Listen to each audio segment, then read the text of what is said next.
Okay, you do-it-yourselfers. We're rolling up on my buddy Pirate Dave's house real quick. I'm gonna check this place out. See all the cool things he's been doing. This is a 1904 Victorian home that Dave bought. He's been fixing it up. We call him Pirate Dave. Our local salute is "Arr!" Let's go see what he's got going. Dave wrote an article for our community newspaper about Victory Gardens a long time ago. You can see he's totally transformed his whole front lot into veggie producing landscape. Let's go see if he's in.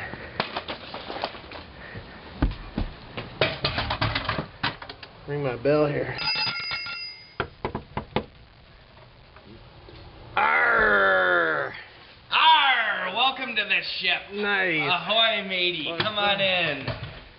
Cool. We want to come check out the digs. See what's going on. Alright. Well, here we are at the front of the ship. Yeah? The green ping pong room over here.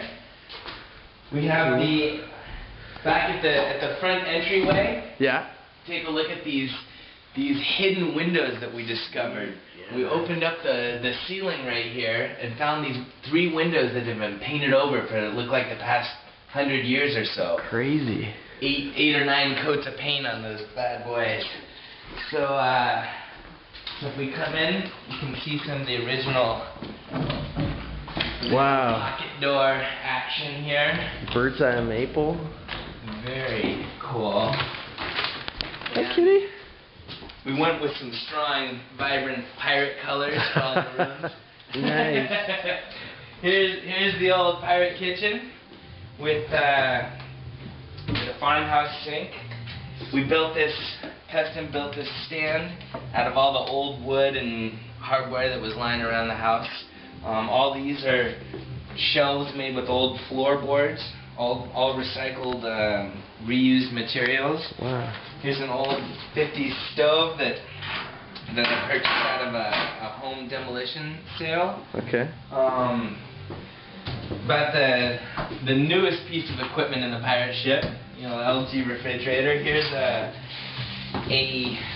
pantry that was made to look sort of like an old English telephone booth. Okay, gotcha. Again, using recycled French doors and recycled wood, old hinges. Wow, what are those?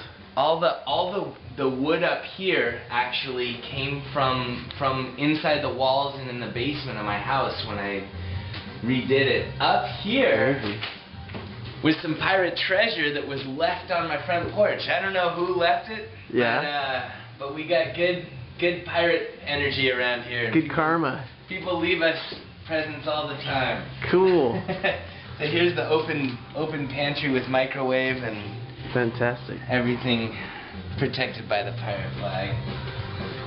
Back here we're in more of the Mediterranean area of the ship.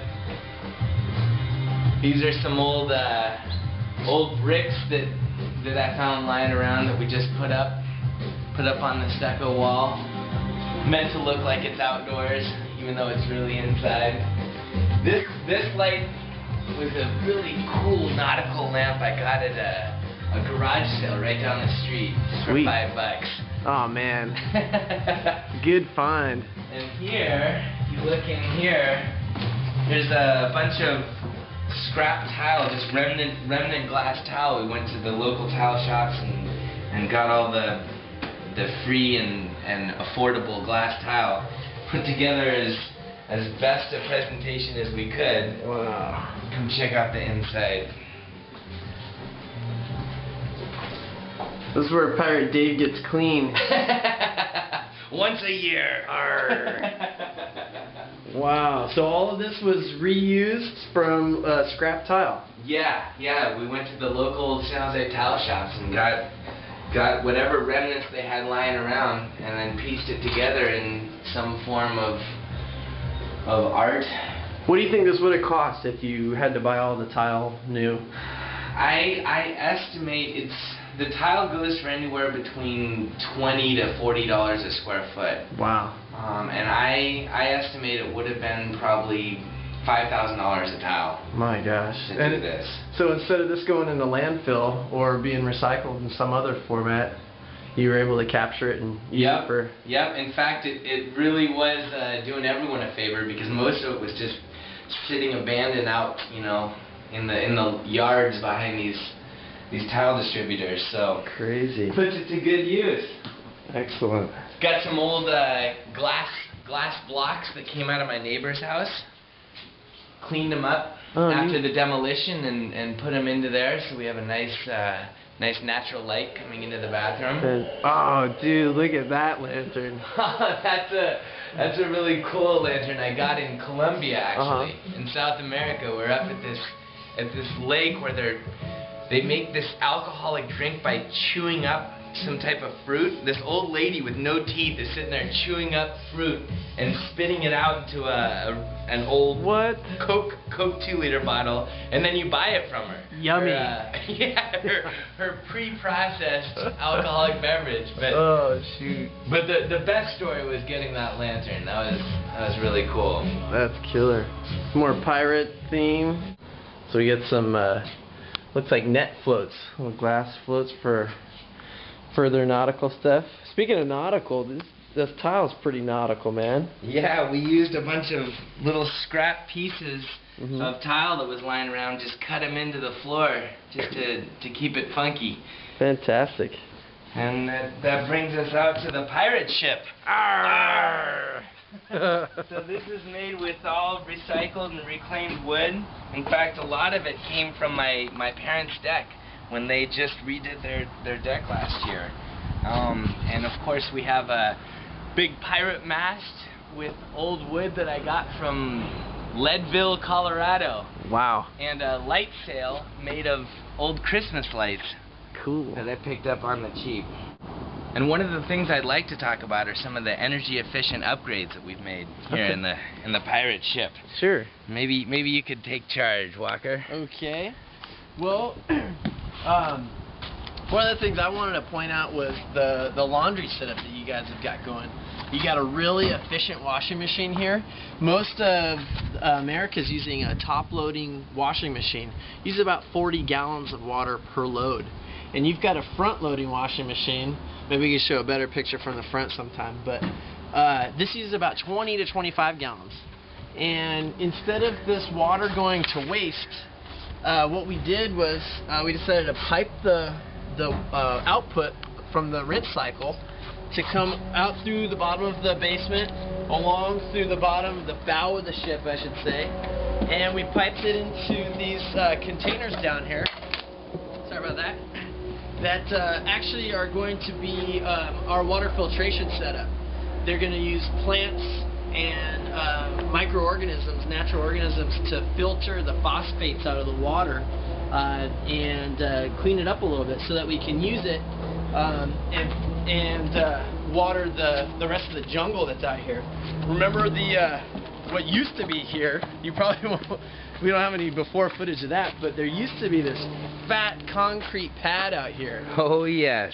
And it was just gnarly. It kind of looked sterile, you know, like you weren't really sure what it should be out here.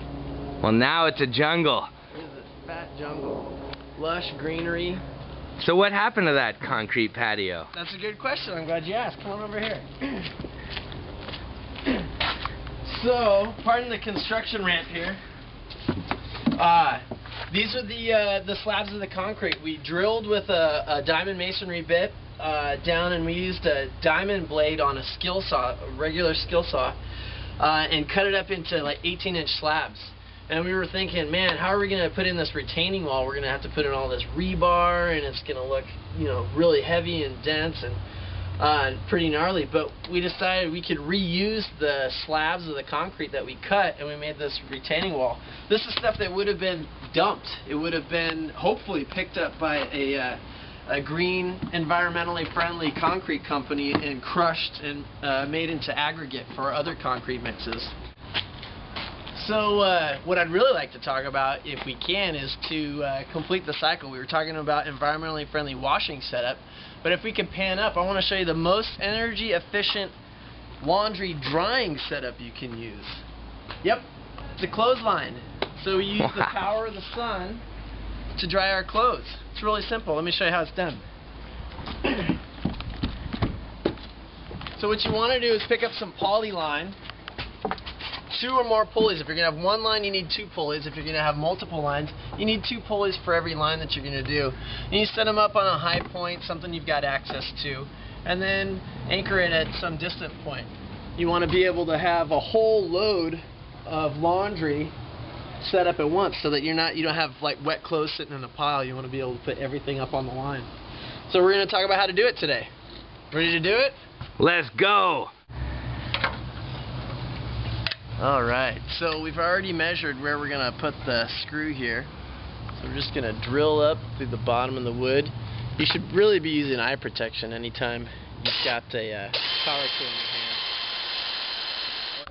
Okay, so we take the pulley and the screw that we just inserted. Make sure we're on in.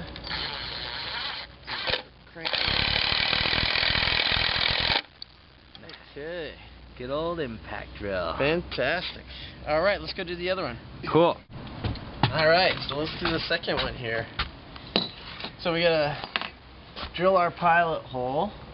Again, always using proper eye protection. Arr.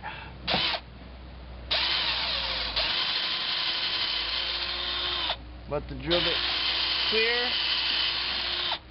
Pull the wood out there. Put that on our highly efficient Energy Star washing machine.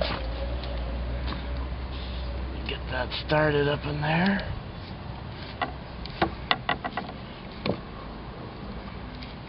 One of the tricks I like to use when this starts to get tough is sometimes a little crescent wrench like this that's got a neat little hole in it that you can use to actually torque this around. So let's get it going the right way. Sometimes it takes me a while to figure it out. Nice. Alright. So let's actually, before we tighten it all the way up, let's put the pulley on there. Oh, we're going to run into a problem there with the wrench. Gotta take that off. I'll use this guy. Okay. So how are we doing? Looks good. Nice. Alright, let's get the rope. Pirate approved. Woohoo! Okay, so got some line that we salvaged from the basement project. Run it through the pulley here. Now I'm going to tie a knot in this end temporarily. Just a real loose one. Something I can get undone easily. And then I'm going to run up to the other side, run it through that pulley, and then we'll tie it up, tighten it up, and we're good to go. Arr! Arr! Alright. So let's use the excess end here, if I can find it quickly. There we go. We went out the bottom on that side, so we're going to come in from the top on this side. Since these don't swivel, that's really important. You don't want to get your lines crossed. That's a pirate joke. Alright.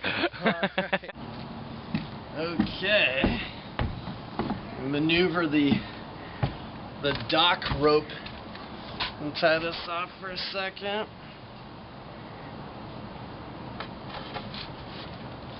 Okay. Untie this knot we made. Woo! Good catch. That was not a maritime joke. Alright. So we're going to tie them close together, get it somewhat tight there. Finish it off with this knot. So of course, now that we're done, the only thing left to do is to get the wet clothes out of the washing machine, string them up, and watch them dry over a couple beers. Alright, string them up. Do it.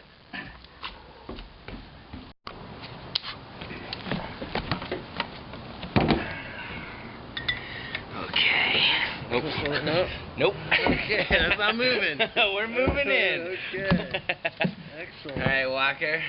Open her up. Okay. Use opener. Use opener. I've got my Leatherman all ready to go. Captain, Gratzky. recycle that. Well, salute. Salute, Dave. A job well done, Walker. Well done. Yarr.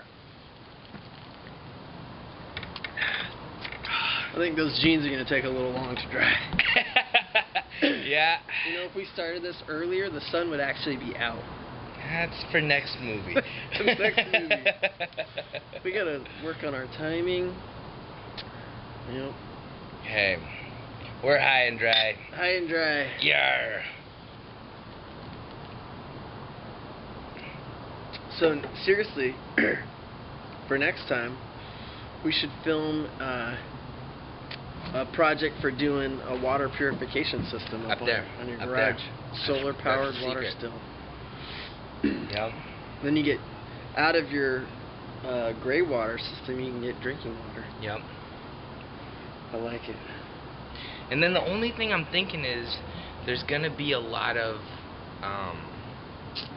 concentrated sludge runoff, yeah. right? Yeah, so as stuff evaporates, so the way that some of the solar stills that they're using in Africa, they have, if the water distiller is going to make a gallon, they dump 2 gallons of water into it. So whatever flows over theoretically carries a lot of the waste with it. Right. So you've got a gallon of water that's going to be purified. The next day you come back. And then the flow over goes back into the system? The overflow can be used for irrigation. And what you're worried about in drinking water out there is contaminants, biohazards, and stuff like that.